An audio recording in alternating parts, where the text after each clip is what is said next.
Hey everyone, in this section, let's look at the cross price elasticity of demand. This is defined as the percentage change in quantity demanded of good A over the percentage change in price of good B. So the denominator is the cause and the numerator is the effect. Now let's look at the cross price elasticity between peanut butter and jelly. On the numerator we have the percentage change in quantity demanded of peanut butter. Denominator we have the percentage change in price of jelly. Say the price of jelly is going up by 3%. From the law of demand, the quantity demanded for jelly is going to go down. We don't really care how much the quantity demanded of jelly will go down. Because people like to eat peanut butter and jelly together, demand for peanut butter will go down. So let's say demand for percentage change in quantity demanded of peanut butter is down by 4%. The result we have is negative 4 over 3.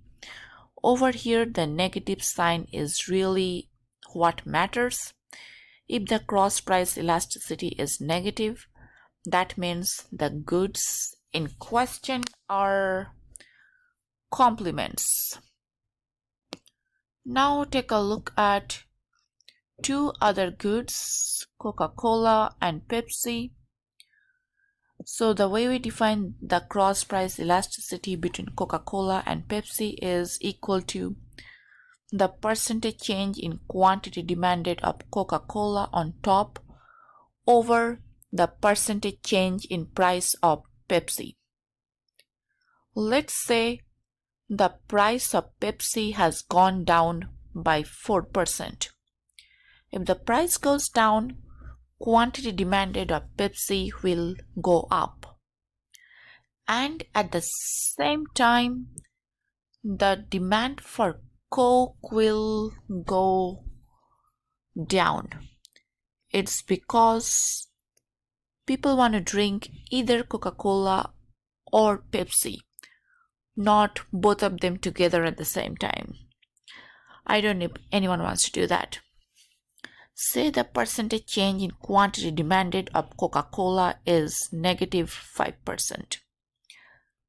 What we have here is 5 over 4 and this is a positive number.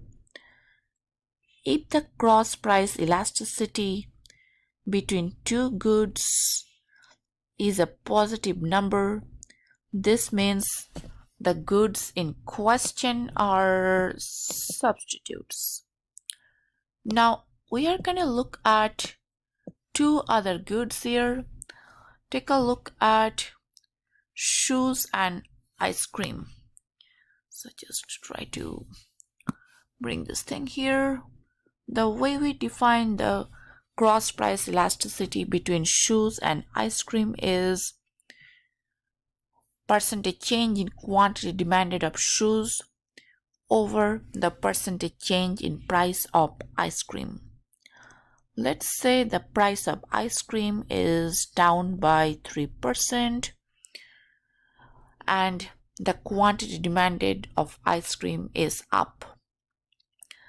But what happens to the percentage change in quantity demanded for shoes?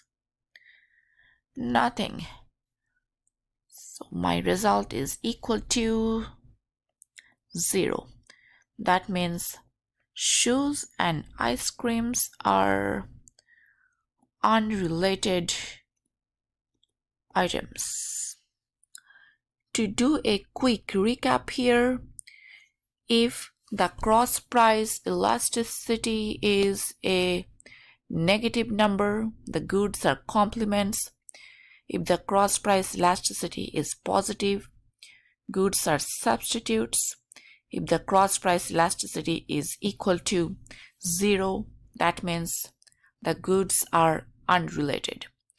That's all on cross price elasticity of demand.